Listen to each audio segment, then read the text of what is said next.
I think that success is a process. And I believe that my first Easter speech in the Kosciuszko Baptist Church at the age of 3.5 was the beginning. And that every other speech, every other book I read, every other time I spoke in public was a building block. So that by the time I first sat down to audition in front of a television camera and somebody says, read this, what allowed me to read it so comfortably and be so at ease with myself at that time was the fact that I'd been doing it a while. If I'd never read a book or I'd never spoken in public before, I would have been traumatized by it. So the fact that we went on the air with the Oprah Winfrey Show in 1986 nationally, and people say, oh, but you're so comfortable in front of the camera, you can be yourself. Well, it's because I've been being myself since I was 19. And I would not have been able to be as comfortable with myself had I not made mistakes on the air and been allowed to make mistakes on the air and understand that it doesn't matter. You know, there's no such thing to me as an embarrassing moment. No such thing. If I tripped and fell, if my bra strap showed, if my slip fell off, if I fell flat on my face, there's no such thing as an embarrassing moment, because I know that there is not a moment that I could possibly experience on the air that somebody else hasn't already experienced. So when it happens, you say, oh, my slip fell off. And it's no big deal. I mean, like, I was on TV the other day and somebody says, oh, Oprah, you have a run. Have you not seen a run before in your life? Well, I get them too, let me tell you. So, I mean, I can't be embarrassed. I can't be embarrassed. Now, when I first started out, that was not true, because I was pretending to be somebody I was not. I was pretending to be Barbara Walters. So I'd go to a news conference, and I was more interested in how I phrased the question and how eloquent the question sounded, as opposed to listening to the answer. Which always happens when you're interested in impressing people instead of doing what you're supposed to be doing. And it took me a while. It took me messing up on the air, during a live newscast. I was doing a list of foreign countries, and there was all these foreign names, and then Canada was thrown in, and I called Canada, Canada. And I got so tickled that I called Canada. I go, that wasn't Canada, that was Canada. Excuse me, that wasn't Canada, that wasn't Canada, that was Canada. And then I started laughing. Well, it became the first real moment I ever had. And the news director later said to me, well, if you do that, then you should just keep going. You shouldn't correct yourself and let people know. Well, I know, well, who's ever heard of Canada? So that was, for me, the beginning of realizing that, oh, you can laugh at yourself and you can make a mistake, and it's not the end of the world. You don't have to be perfect. And biggest lesson for me for television, because then it didn't matter. It didn't matter. Oh, sorry, bra strap showing. I only came to co-host a talk show because I had failed at news, and I was going to be fired. And the news director was paying me $22,000 a year. God only knows what my co-anchor was making, but was paying me $22,000 a year, and they thought they were paying me too much money to only just do news stories. And so I'd been taken off the 6 o'clock news and was put on the early morning, like 5:30 cut-ins, and they tried to convince me at the time. They said, you know, you're so good that you need your own time period. So we're going to give you 5 minutes at 5:30 in the morning. And I was devastated, because up until that point, I'd sort of cruised. I really hadn't thought a lot about my life or the direction it was taking. Because I'd happened into television, happened into radio, sort of happenstanced.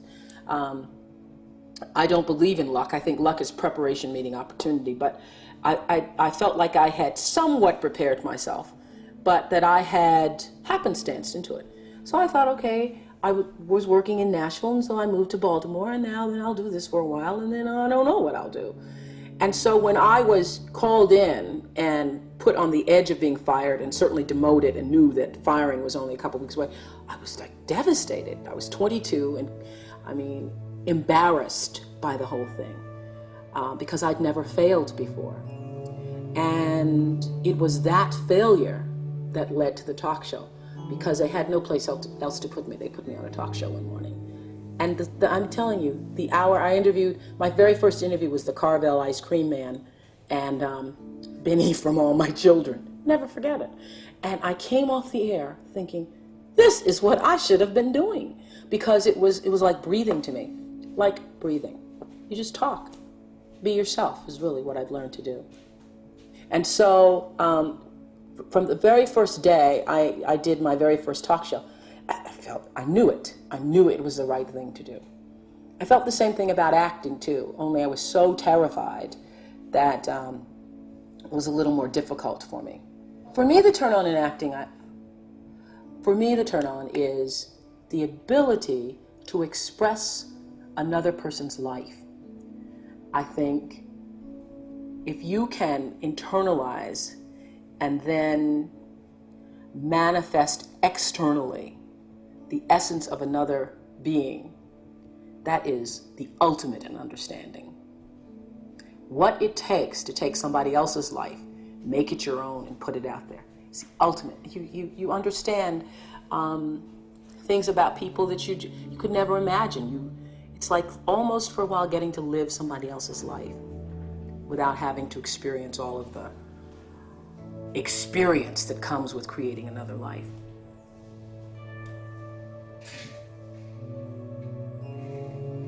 Quincy Jones had, I would not even say an important role, I would say the role in my acting career. Quincy Jones discovered me. And it's so interesting to me because when I was working as a television newswoman in Baltimore, and really all I wanted to do was be an actress, but I was doing television, and I felt at the time, well, I can't quit this job because this is what everybody else wants to do. And if I quit this job, what am I going to do? And I was going to a speech coach at the time that the station had sent me to. The broadcasting school, they sent everybody to the same woman. And I was telling her, I really don't want to do this. What I really want to do is act. And she says, my dear, you don't want to act, because if you wanted to act, you'd be doing it. What you want to be, my dear, is a star. Because if you wanted to act, you'd be waiting tables in New York. And I thought, now why am I going to wait tables if I'm already working in TV? So I said, well, what I think is going to happen is I will be discovered, because I want it so badly. Somebody's going to have to discover me. And she said, you just dream. You dream, you're a dreamer. So when it happened, I called her up. I said, you will not believe this. I got discovered. And it really was a discovery. It's like one of those Lana Turner stories, only it wasn't a drugstore. He was in his hotel room. Saw me on TV. It was unbelievable. So the interesting thing about that is that I truly believe that thoughts are the greatest vehicle to change power and success in the world. Everything begins with thoughts. I mean, the chairs that we're sitting in, the room that we're in, all started because somebody thought it. So I thought up The Color Purple for myself. I know this is going to sound strange to you. I read the book. I got so many copies of that book. I passed the book around to everybody I knew. If I was on the bus, I'd pass it out to people. And when I heard that there was going to be a movie, I started talking it up for myself. I didn't know Quincy Jones or Steven Spielberg or how on earth I would get in this movie. I'd never acted in my life, but I felt it so intensely that I had to be a part of that movie. I really do believe I created it for myself. I wanted it more than anything in the world and would have done anything to do it. Anything to do it. The most powerful scene in The Color Purple for me was a scene where Sophia walks through the cornfield and proclaims herself to Celie, defines and proclaims herself, where she says, all my life I had to fight. I had to fight my cousins, I had to fight my brothers, I had to fight my uncles, but I never thought I had to fight my own house. I did that scene in one take because it was the essence, I thought, of my life. And very liberating to live it through Sophia, because at the time that I spoke it, I wasn't there yet. Because what she is saying is, I've fought people all my life, and I'm not going to fight in my own house anymore, in my own space anymore. I'm going to have what I deserve. And it's taken me a while to get to where Sophia was, but it was so liberating. It was all, I think, a part of the process of growth for me to recognize It can be done.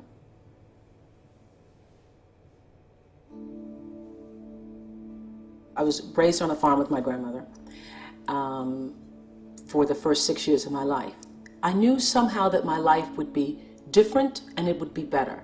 I never had a clear-cut vision of what it was I would be doing. I just always felt somehow. I remember absolutely physically feeling it at around 4 years old. I remember standing on the back porch. It was a screened-in porch, and my grandmother was boiling clothes because, you know, at that time we didn't have washing machines, and so people would, you know, physically boil clothes in a great big iron pot, and she was boiling clothes and poking them down.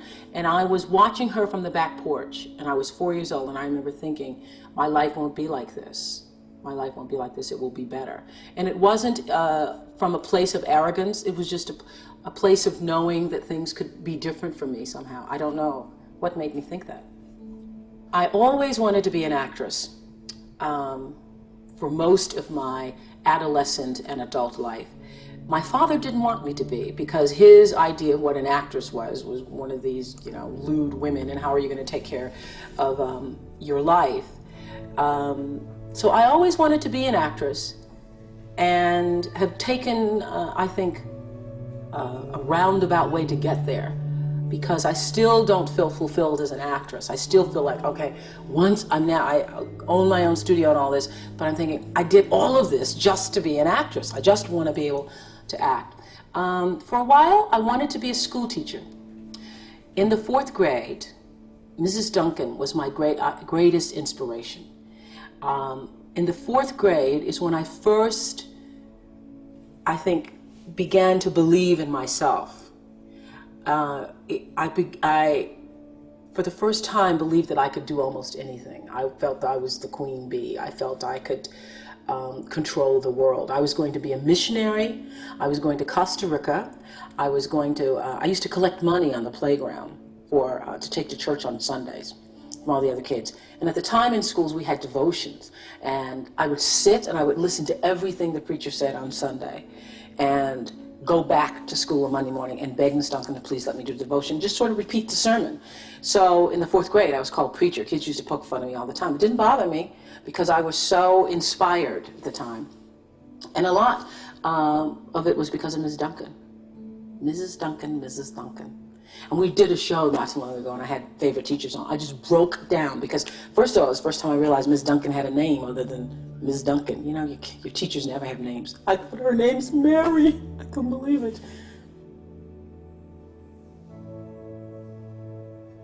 Well, I was born, as I said, in rural Mississippi in 1954, and I was born at home. And there were not a lot of educated people around, and my name had been chosen from the Bible. My Aunt Ida had chosen the name, but nobody really knew how to spell it. So it went down as Orpah on my birth certificate, but people didn't know how to pronounce it. So they put the P before the R in every place else other than the birth certificate. So on the birth certificate it is Orpah, but then it got translated to Oprah, and so here we are. But that's great because Oprah spells Harpo backwards. I don't know what Orpah spells, so.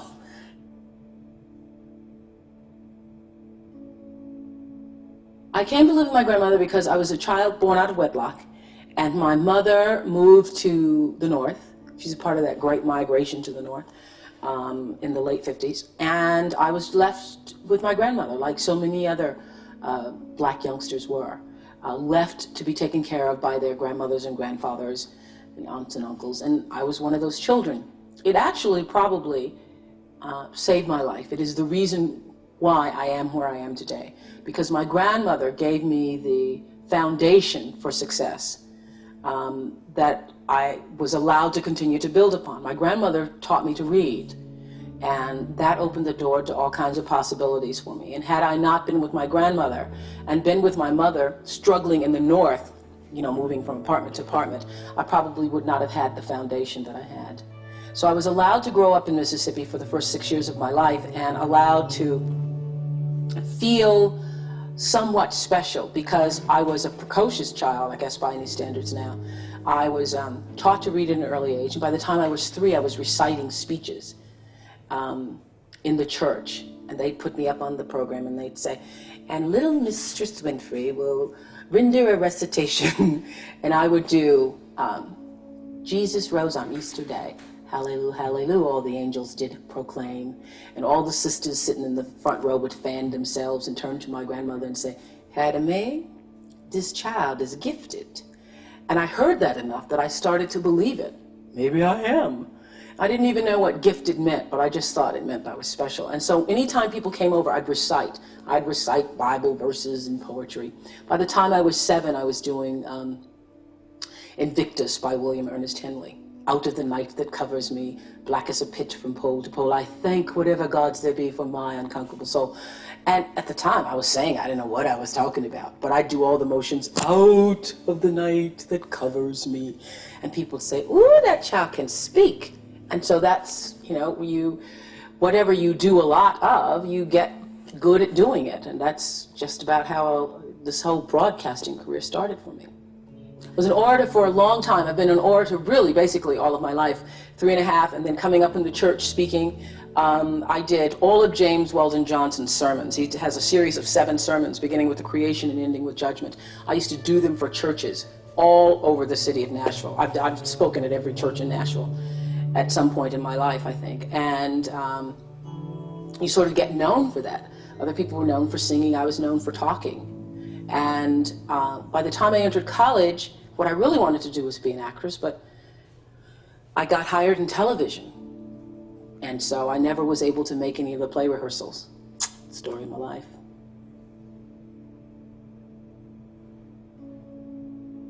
Well, I was living with my mother and living under circumstances that a lot of young children have to deal with today, even. We weren't living in the projects. And if you'd asked me at the time if we were poor, I probably would have said no, because when you are living it and you don't know anything else, you think that's the way life is. And I was raped when I was 9 by a cousin and never told anybody until I was in my late 20s. Not only was I raped by a cousin, I was raped by a cousin and then later sexually molested by a friend of the family, and then by an uncle. It was just an ongoing, continuous thing. So much so that I started to think, this is the way life is. And not until, I'd say, a year ago did I release the shame for myself. Because I was in the middle of an interview with a woman named Trudy Chase, who has multiple personalities and was severely abused as a child. And I think it was on that day that I for the first time I recognized that I was not to blame, because I became a sexually promiscuous teenager, and as a result of that, got myself into a lot of trouble and believed that I was responsible for it. It wasn't until I was 36 years old, 36, that I connected the fact, oh, that's why I was that way. I always blamed myself. Even though intellectually I would say to other kids, I would speak to people and say, oh, the child is never to blame. You're never responsible for molestation in your life. I still believed I was responsible somehow, that I was a bad girl. And just released it in the middle. And so it happened on the air, as so many things happened for me, happened on the air in the middle of somebody else's experience. And so I thought I was going to have a breakdown on television. And I said, stop, we've got to stop rolling cameras. And they didn't. And so I sort of got myself through it. But it was really quite traumatic for me. Mm-hmm. My openness is the reason why I did not do so well as a news reporter, because I used to go on assignments and be so open that I would say to people at fires and they'd lost their children, that's okay, you don't have to talk to me. Well, then you go back to the newsroom and the news director, what do you mean they didn't have to talk to you? I say, but she just lost her child and, I just felt so bad. So I didn't do very well. I was absolutely too involved. I'd go to funerals of people and not go in. I wouldn't want to talk to them, disturb them. Cry on the air. I think the lesson that you learn from allowing yourself to be abused as a child is an ongoing lesson. What I recognize is that the same thing that in some cases causes a child to be abused is the same thing that causes, you to be abused as an adult, is the same thing that in your adulthood that allows you to never be able to say no to people. And I realized that I was the kind of child who was always searching for love and affection and attention, and somebody to look at me and say, yes, you are worthy. And unfortunately, there are adults who will take advantage of that and misread your intentions. And just part of the process for me as an adult has been to come to recognize that my inability as an adult female to say no, I call it my disease to please as a female, is the same thing that caused me to be victimized as a child. Because many times I would get myself into situations as an adult where I didn't want to say no because I didn't want to hurt anybody's feelings. I didn't want to say no because I didn't want anybody angry with me. I didn't want to say no because I don't want people to think I'm not nice. And that to me has been the greatest lesson of my life, is to recognize that I am solely responsible for it, and not trying to please other people, not living my life to please other people, but doing what my heart says all the time. That's the biggest lesson for me. The other big lesson for me has been to learn, not only do you have the right to do whatever you want, you have the right to change your mind, which is, has gotten me into so much trouble in my life. Like I'd say, oh, but I have to because I said I was going to do it. And then later you think about it and you realize, I shouldn't be doing this, but I said I was going to do it and I don't want to make anybody upset. And it's taken me 37 years to figure that out, to get that straight. I think, oh my goodness, if I had learned this 20 years ago, all the time I could have saved. Look where I could have been. Look, and I don't know if men have this problem. I think men who are, for instance, abused sexually or physically, that it manifests outwardly in some way, that their anger and their rage takes on a different kind of direction. I think women, to a great extent, and I know many, many women who were sexually abused, internalize it and then allow themselves to abuse themselves later on in life. You just don't allow yourself to be all that you can be. Whereas a man will make it more external and will be angrier. I don't believe that anything happens without a reason. I don't believe it. And in order to believe that is the truth, you have to believe it in all circumstances. So I say, if you're going to take responsibility for your life, then you have to take it in all forms. I certainly wish that I had been the kind of child who told the first time. And so because I wasn't the kind of child who did that, a part of my mission in life now is to encourage every other child who's abused. You tell, and if they don't believe you, you keep telling. You tell everybody until somebody listens to you. And if nothing else, that's part of something good that came out of that experience for me. Because I don't want it to happen to another child. I don't want another child to be afraid of saying, this is what happened to me. The greatest thing about what I do for me is that I'm in a position to change people's lives. It is the most incredible platform for influence that you could imagine. And it's something that I hold in great esteem and take full responsibility for. I do every show in prayer, not down on my knees praying, but I do it in sort of before every show, a mental meditation in order to get the correct message across, because you're dealing with millions of people every day, and it's very easy for something to be misinterpreted. And so my intention is always, regardless of what the show is, whether it's about sibling rivalry or wife battering or children of divorce, for people to see within each show that you are responsible for your life, that although there may be tragedy in your life, there's always a possibility to triumph. It doesn't matter who you are, where you come from, and that the ability to triumph begins with you. Always, always. It's a glorious thing. I feel very blessed that as a kid, when I was growing up, especially in the 3rd and 4th grade, I always wanted to be a minister and preach and be a missionary. And then for a while, after Miss Duncan's 4th grade class, I wanted to be a 4th grade teacher. And I think in many ways that I have been able to fulfill all of that. I feel that my show is a ministry. We just don't take up a collection. And I feel that it is a teaching tool without preaching to people about it. I really do. That is my intent. That is my intent. And I couldn't do the kinds of shows that I see some other people do. I couldn't. And I've reached a level of maturity in this work myself. There was a time when I first started out that I would say I was far more exploitive. You just put a person on for the purpose of having. I wouldn't do that anymore. I was in the middle of a show with some white supremacists, skinheads, Ku Klux Klan members, and in the middle of that show I just had a flash. I thought, this is doing nobody any good. Nobody. And I had rationalized the show by saying, oh, people need to know that these kinds of people are out here. I won't do it anymore. I just won't do it. There's certain things I won't do. Satanism of any kind of Satan worship, I won't do. I no longer want to give a platform to racists. I just don't, because I think no good can come of it. And so if you don't know that it exists, I'm sorry, you won't hear it here. But that's growth for me. I did a show, taped a show last year with a guy who was a mass murderer who killed 80 people. I did the whole interview, and I had the families on of some of the people he killed. In the middle of it, I thought, I shouldn't be doing this. This is not going to help anybody. It's a voyeuristic look at a serial killer. But what good is it going to do anybody? And it didn't air it.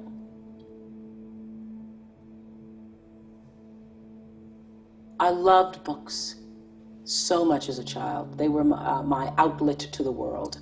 And I still do. People ask me, what do you do in your spare time? That's what I do. I read. There's so many books. I went through a period of Lois Linsky books. She wrote Strawberry Girl and lots of stories about these little peasant children. And I went through a period where I wanted to be them. And what I would do is I'd read the character, and whatever book I was reading, that's who I wanted to be that week. I read a book in the 3rd grade about Katie John, and who hated boys, and she had freckles. Well, Lord knows I'm not going to have freckles, no way, no how. But I tried to put some on. And I went through my Katie John phase. I think the book that moved me the most growing up was A Tree Grows in Brooklyn. Oh, and because I had a tree in my backyard too, so I identified with her. I just thought, well, this is my life. And then I discovered Maya Angelou's I Know Why the Caged Bird Sings. And I thought, well, first of all, it was the first time I'd ever encountered another woman who had been sexually abused. I couldn't imagine it. I felt that way too when I read The Color Purple. I read the first page of The Color Purple, put the book down and wept. I could not believe it, that someone had put this in writing. It's unbelievable. Yes, to know that you're not the only one, because at all this time you carry this burden. You think, nobody else in the world has been through this. Nobody else is as bad as you. And then you discover that you're not so bad after all. It's an amazing thing.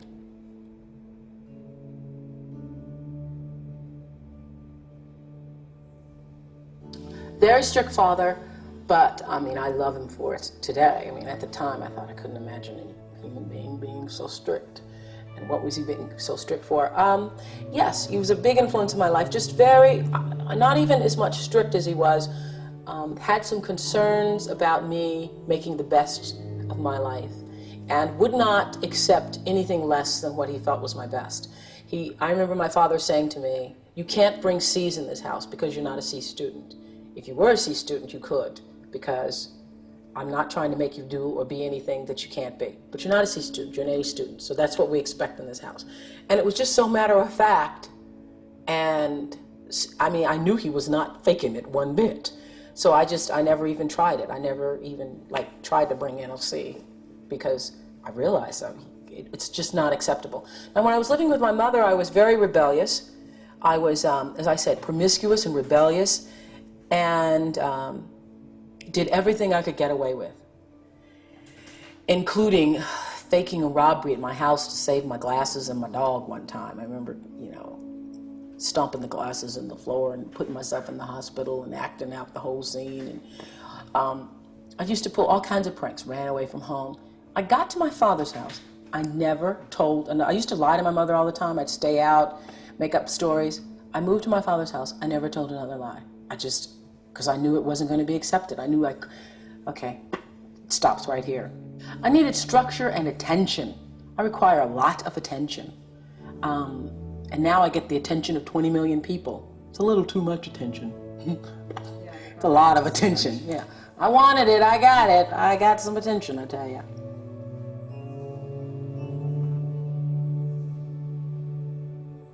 I got picked as 2 students in the state. And I think I was 16 years old at the time for a White House Conference on Youth. I was being interviewed by a local radio station.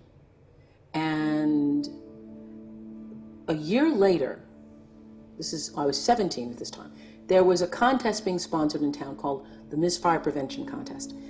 And the guy who'd interviewed me at the radio station, his name was John Heidelberg, remembered me.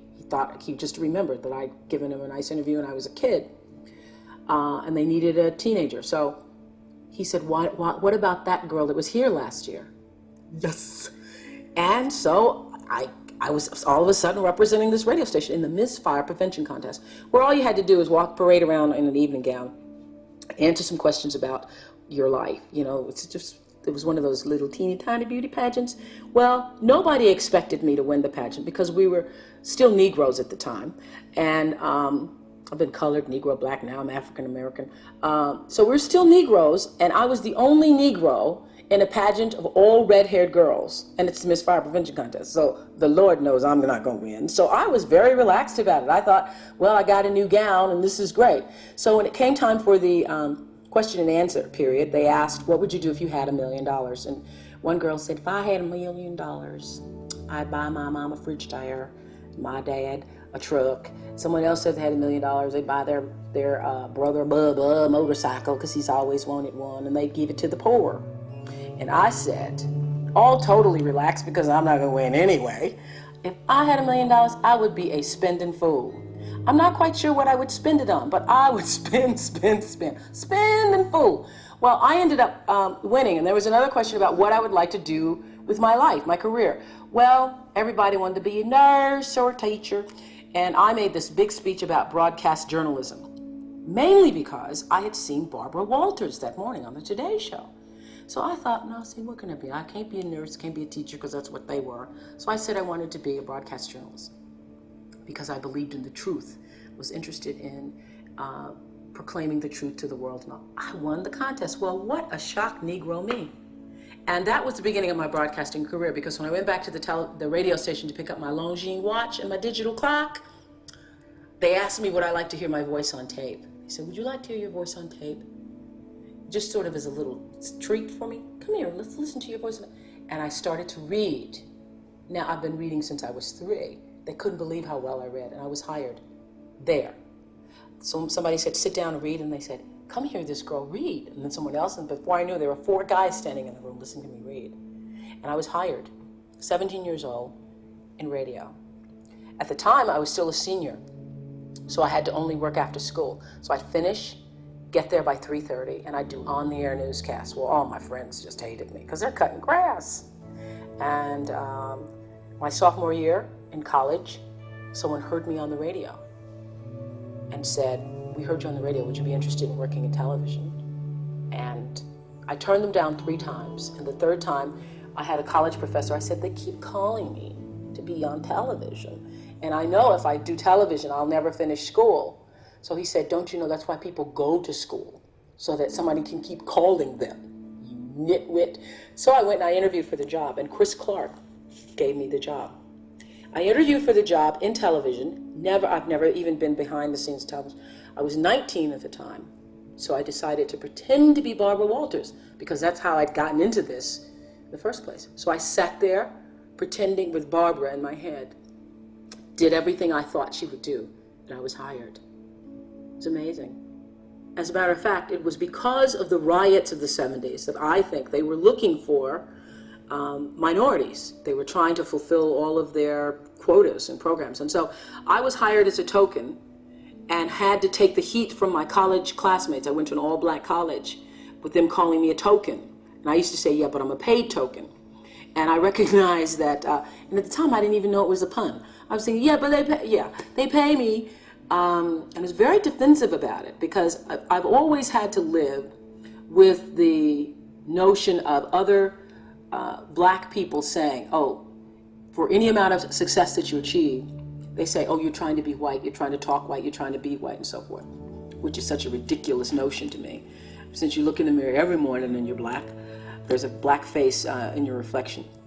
So I, had to live with that whole thing of, trying to, and it was very uncomfortable for me at first, because when I first started as a broadcaster, I was 19, very insecure, thrown into television, pretending to be Barbara Walters, looking nothing like her, and still going to college. So I do all my classes in the morning from 8 to 1, and then in the afternoon I worked from 2 to 10 and did the 6 o'clock news.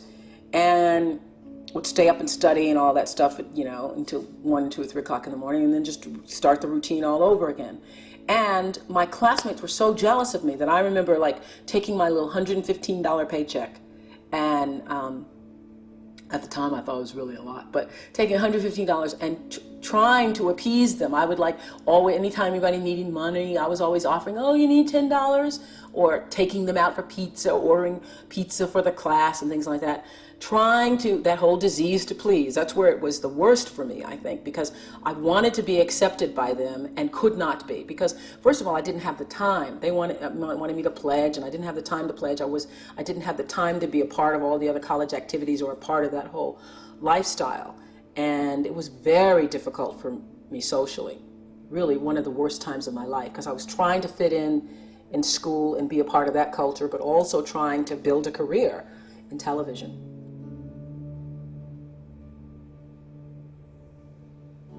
Well, now I think it's courageous, and the interesting thing about it is, if you were telling me my life story and it was about somebody else, I'd say, oh, how courageous.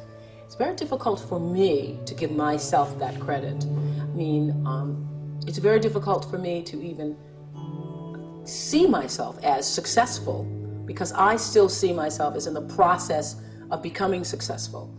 To me, successful is getting to the point where you are absolutely comfortable with yourself. And it does not matter how many things you have acquired.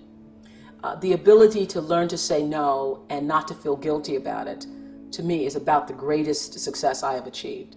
The fact that I have, in the public side, done whatever is fine. It's all a part of a process for growing for me. But to me, to have the kind of internal strength and internal courage it takes to say, no, I will not let you treat me this way, is what success is all about. It's the same thing that prevents you from being abused as a child, that prevents you from being abused as an adult, that allows you to build success for yourself. I will not be treated this way. I demand only the best for myself. You are worthy to say no. That it's okay if you say no. It's okay if you say no and then people don't like you. That's really okay. The important thing is how you feel about what you're doing, how you feel about yourself. It's a long struggle, though. It's a long struggle. And I'm just hoping that, in the work that I do on the show and the speaking that I do around the country, and that young people who are watching this can get the lesson sooner than I did. Because it's painful, because you keep repeating it over and over and over until you get it right. And what I found is that every time you have to repeat the lesson, it gets worse. Because I call it God trying to get your attention, the universe trying to get your attention. So we didn't get your attention the first time, so we're going to have to hit you a little harder this time. So I'm still doing it. I'm still learning. It seems worse because it gets worse. Yeah. I say this. I say many times, I say the universe is always trying to get your attention. I use universe and God interchangeably. It's trying to get your attention. And sometimes it starts out, any major problem you encounter, it always started out as a whisper. By the time it gets to be a storm, you've had a pebble knock you upside the head, you've had a brick wall, you've had the house to fall down, and before you know it, you're in the eye of the storm. But long before you're in the eye of the storm, you've had many warnings, like little clues. So now my goal in life is to not to have to hit the eye of the storm, is to catch it in a whisper, to get it the first time. And getting it comes from understanding I think the one thing that has allowed me to certainly achieve both material success and spiritual success is the ability to listen to my instinct. I call it my inner voice. It doesn't matter what you call it, nature, instinct, higher power. But the ability to understand the difference between what your heart is saying, what your head is saying. I now always go with the heart. Even when my head is saying, oh, but this is the rational thing, this is really what you should do, I always go with that little feeling, the feeling. I am where I am today because I have allowed myself to listen to my feelings.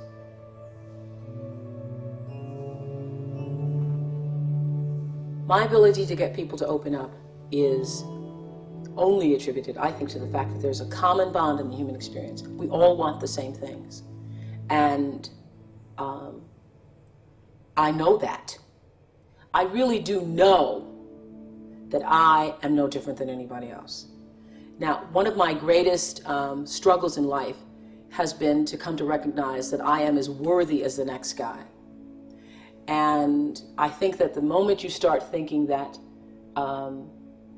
you're better than somebody else, then you've lost sight of who you are. Because the truth of the matter is, we're all the same. And I know that. I really know that. And I think people sense that. And so people, I'm telling you, I don't see myself certainly as a celebrity, as a star, because people are so familiar with me. It's not like with other celebrities. I see people react to other people, and it's not like it is to me. People say, hey, Oprah, come on over here and sit down. Every day at the end of the show, they say, you want to go to lunch? You want to come to my house? We're fixing so-and-so and so for dinner. I mean, it's just, if I'm sitting out at a restaurant, people come up and they sit down, they bring their children. It's just very familiar. And I think that the ability to, the reason why people open up so much on my show is because I open up. They feel comfortable doing it, and they know that I am not going to ridicule them. I want everybody on the show, even if I disagree with you, to leave with a sense of dignity, to maintain their own dignity. You know, and a lot of people, like critics, for instance, don't get it. There's some people who, you know, who criticize the show. Now, I take criticism very seriously. There have been, I can't say that I'm one of those people who does not read criticism, because I do. And if someone criticizes something and it strikes a nerve with me, I will then move to correct it. I mean, I have written critics who have said things that I thought were very valid. Recently, someone criticized us for airing a show on mothers who had gone through postpartum depression and had killed their children, and they were saying that the show should not have aired in the afternoon because of the children watching. And I absolutely agree with that. I think that's a very valid point. We should have considered that. That's one of the things I did not think about. I'm thinking that I'm going to help all these mothers who are going through this, but that person was absolutely right. So if the criticism is valid and comes from a point of view of being well thought out and not just to attack, I accept it. And I usually get better as a result of it. Critics have actually helped me to get better. I am, of all things in my life, I would say I'm a truth seeker. I'm a truth seeker, and I believe that, the cliche, the truth shall set you free. I absolutely believe that. And so if you're telling me the truth, I accept it and will move on it. The thing that has caused me the greatest dismay or disappointment in this life has been the fact that people can write things about you that are not true. It's astounding to me. It's astounding, and I don't want to sound like, one of those people who's, in the public complaining about it, but it is just astounding to me that it can happen. And had it not happened to me, I would not believe somebody else complaining about it. I'd say, well, some of it has to be true. And that is, it's really my only gripe about being who I am right now, is that people can say things and print them, and they're not true. That you can just sit up and make up stories. It goes against everything I believe in, because I really don't care what you print about me if it's the truth. I think I've adjusted pretty well. I think I'm really, I'm probably one of the most balanced people I know to live under such a microscope, I think. And I think that you have to put it all in perspective and understand who you really are. And who I really am is not some person who's, just on television every day. That is something that I do. And what I think is important is for people to not to look at my life or anybody else's life, particularly celebrities, because I think adoration is unhealthy. And, when you look at the list of people that students choose to admire in this country, I think that there's so many people who do such incredible things. Incredible things. I was, last year met the guy who split the neutrons in two, and they do things you think, my God, they do things to atoms that you can't even pronounce. And I think, well, wouldn't it be wonderful if those kinds of people got publicity? Wouldn't it be wonderful if we paid attention to some of the more humanitarian things that are going on, things that are really of value. I think just because you can do a video and you can dance really well, or you can sit on a talk show and you can talk to people, that is not necessarily to be held in the highest of esteem, because that isn't what makes life meaningful. It really is not.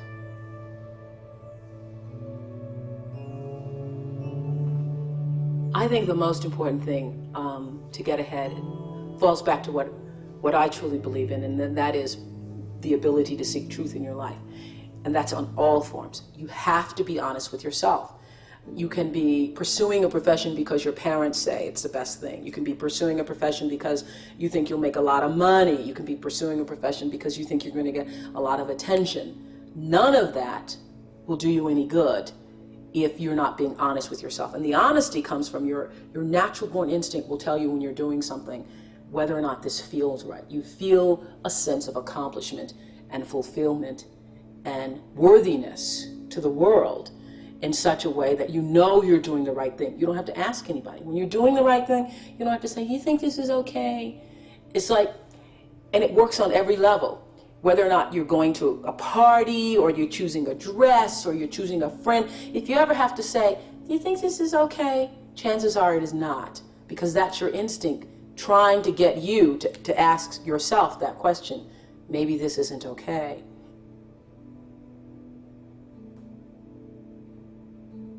I feel that luck is preparation meeting opportunity, because the reason I feel so strongly about that, and it's not just a saying for me, I was hired in television in 1973, right after the riots of 71, 72. And other black and female people were hired at the same time. People accused me of being a token at the time. It didn't really bother me because I realized that I was going to stay there. Once I got there, I realized nobody's getting me out of here. This is not just a phase for me. And so I sort of began to create my own luck. I said I knew how to edit when I didn't. I said I knew how to report on stories. I went to my first city council meeting. I wasn't quite sure of what to do, but I had told the news director that I did. So then what you have to do is be willing to admit that you know nothing. So I walked into the city council meeting and I said, I announced to everybody there, this is my first day on the job and I don't know anything. Please help me, because I've told the news director of Channel 5 that I know what I'm doing. Please help me. And they did. And from that point on, I mean, all those councilmen became my friends, and I'd come in the council meeting and they helped me out. And I realize now it was because of my willingness to say, I don't know it, but if you will just, if you will just help me. So that I learned, and I also learned that when, one of the biggest lessons I've learned recently is that when you don't know what to do, you should do nothing until you figure out what to do. Because a lot of times you feel like you're pressed against the wall and you've got to make a decision. You never have to do anything. No, don't know what to do. Do nothing. I wait. And that has been a big lesson. To be willing to be still with myself and trust myself and my higher power to help me make the right decision and to not feel pressured. See, I think, we create stress for ourselves because you feel like you have to do what other people, you have to do it, you have to. I don't feel that anymore. All the mistakes I've made in my life, I've made because I was trying to please other people. Every one of them. There's not one that I've made because I did something because I really wanted to do this for myself. Every mistake I've ever made is because I went outside of myself to do something for somebody else that I should not have, to please them, just for the purpose of pleasing them. Not good.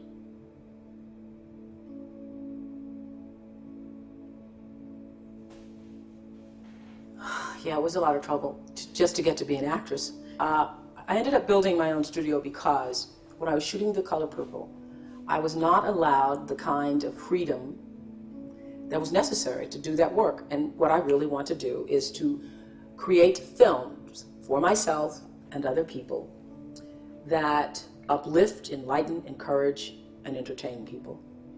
And in order to do that, I need time. So I was working under a situation where I only had so much time to do it. So when the studio became available, as I say, to me, success is a process. There was this empty studio, old vacant lot available, and I have a partner who said to me, you know, there's that studio available, and if you take over your own show, well, it had never occurred to me that that could happen. The studio came to be as a roundabout way for me to get to be an actress. I've been trying to be one since I was 3. And it happened as a part of an ongoing process for me. When, you know, it's much easier for me to make major life, multi-million-dollar decisions than it is to decide on a carpet for my front porch. That's the truth. I was in the Kmart store, and I couldn't decide between the ones with the kittens and the ducks. I had them all laid out. They're $5.99 a piece. It took me longer to make that decision as to which mat I would have for when you first welcome friends, welcome to my house, all that, you know. Took me longer to make that decision than it did to decide to get my own studio. I have a lawyer, manager, who he and I are now partners, who came to me and said, you know, you can own your own show. And before he said that to me, I mean, I thought, own my own show. I just totally dismissed it because the idea, oh, how am I going to own my own show? I have a contract. What am I going to do?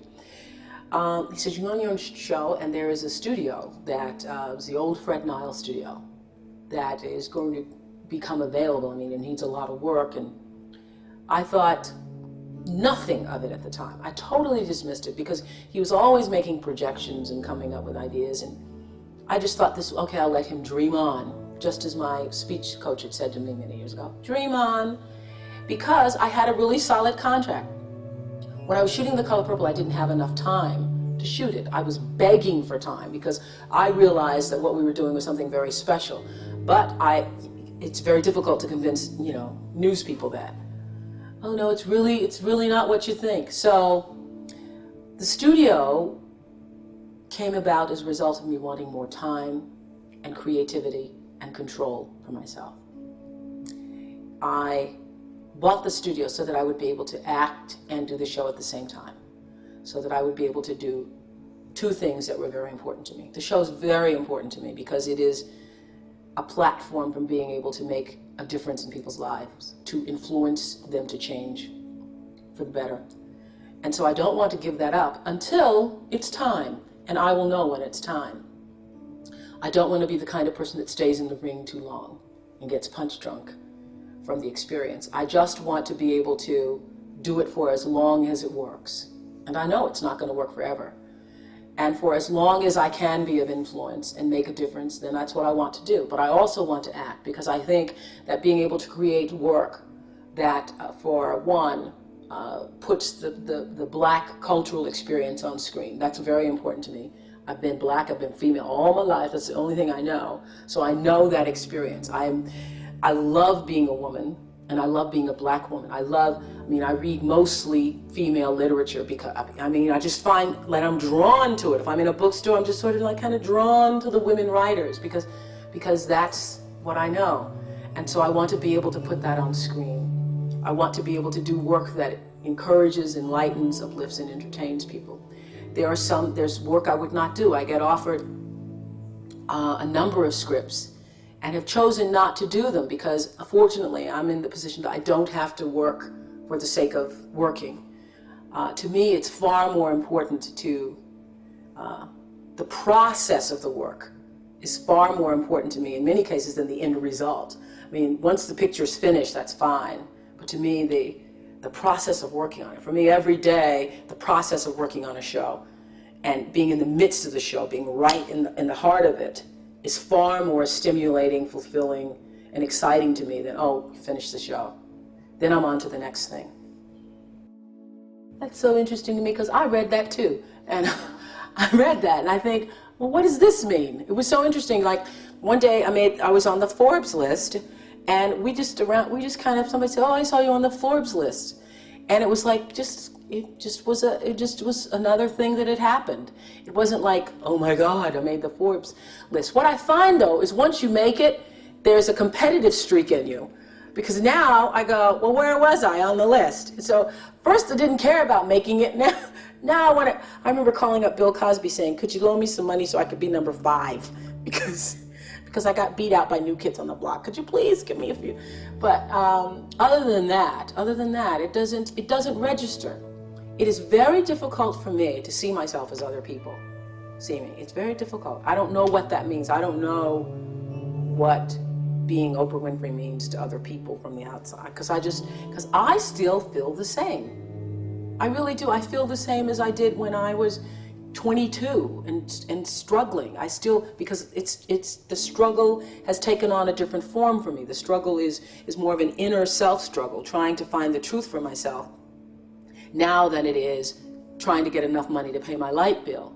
And so actually it was easier trying to find enough money to pay my light bill than discovering what the truth of your life is all about. And so what other people view as successful is not what my idea of success is. And I don't mean to belittle it at all. I think it's really nice to be able to have nice things. What material success does is provide you with the ability, I think, to concentrate on other things that really matter. And that is being able to make a difference, not only in your own life, but in other people's lives. That's really all it's good for. It's because you no longer have to focus your attention on how you're going to pay your car note and whether or not you're going to sign your last name so that when the check gets there, they can send it back to you. You can say, oh, forgot to sign it. You don't have to play those games anymore. So you really have the time and the attention to focus on other things. And the big question for me in my life is, now that I have achieved some material success, is what do I do with it? How do I use this to make a difference? For me, education is about the most important thing, because that is what liberated me. Education is what liberated me. The ability to read saved my life. I would have been an entirely different person had I not been taught to read when I was at an early age. My entire life experience, my ability to believe in myself, and even in my darkest moments of sexual abuse and being physically abused and so forth, I knew there was another way. I knew there was a way out. I knew there was another kind of life because I'd read about it. I knew there were other places and there was another way of being. And so it saved my life. So that's why I now focus my attention on trying to do the same thing for other people. Education. I don't think you ever stop giving. I really don't. I think it's an ongoing process. And it's not just about being able to write a check. It's being able to touch somebody's life in such a way that Mrs. Duncan touched mine. It's being able to make a child see the light in him or herself, making someone else see that for themselves. I know that if I didn't have the money, listening to somebody who had it, I'd probably not believe them, because you can't believe it. Because if you don't have money and you're just trying to make ends meet, you think if you just could make ends meet, that would make everything all right for you. What I know is that if you do work that you love and work that fulfills you, the rest will come. And that I truly believe that the reason I've been able to be so financially successful is because my focus has never, ever for 1 minute been money. And the fact that the money has come has really surprised me. I've been just really surprised and delighted and very pleased and many times overwhelmed by it. But the money has never been the focus. The reason, I think if you're on the road to success, is if you would do your job and not be paid for it. And I would do this job and take on a second job to make ends meet if nobody paid me, just for the opportunity to do it. That's how you know you're doing the right thing.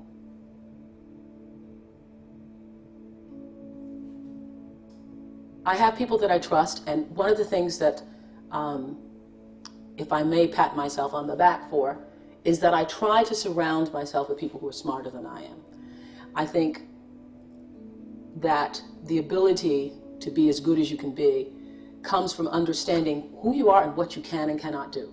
And what you can't do is far more important than what you can do, if what you can't do is going to keep you from flying as high as you can. Now, when my lawyer first came to me and said, you can own your own show, it literally took the ceiling off my brain, because I had never even thought that high before. I never even thought that was possible.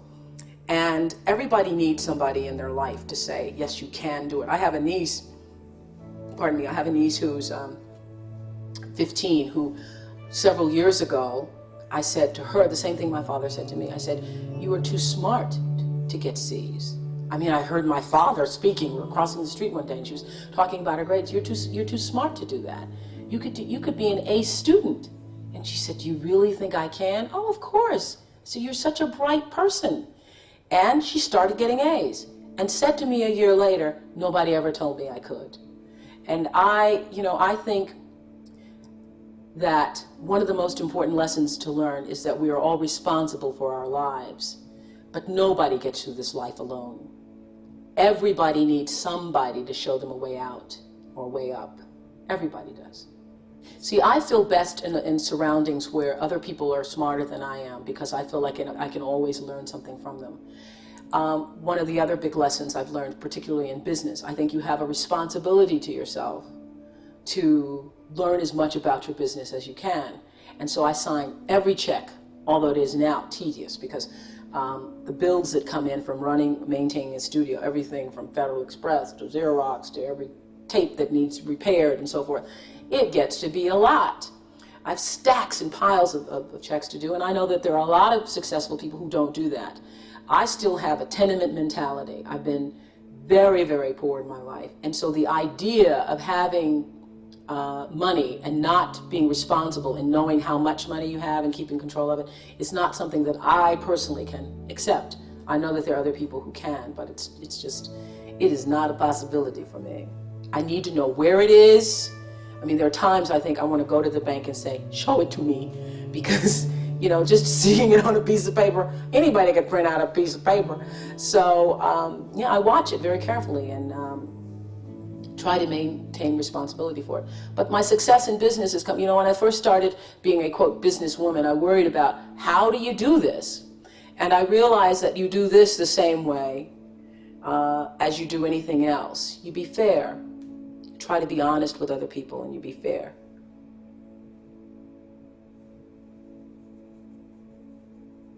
A 12-hour days, 15. 12-hour, a 12-hour day is a 12-hour day is a short day for me. I feel like after a 12-hour day, what am I going to do with the rest of my day? I get home, I don't know what to do with myself, because I have all of this time left over. I don't know what to do.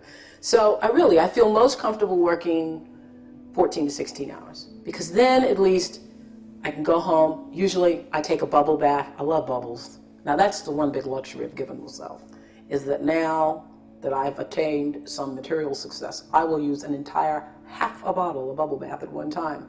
Really extravagant.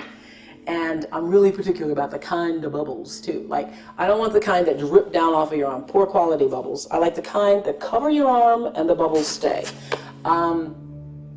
So I'll go home and take a bubble bath, and usually get in bed with a pile of books. Pile of books, papers, magazines. I have to read a lot for the show. Most of the show's questions, though, come from my own natural whatever I want to know about a particular subject. And I find I'm best in situations where I just go right off the top of my head. I ask what I want to know. And that's what being in television for a long time, I think, and also getting comfortable with yourself allows you to do. Because if you make a mistake, you make a mistake. It's okay to make a mistake.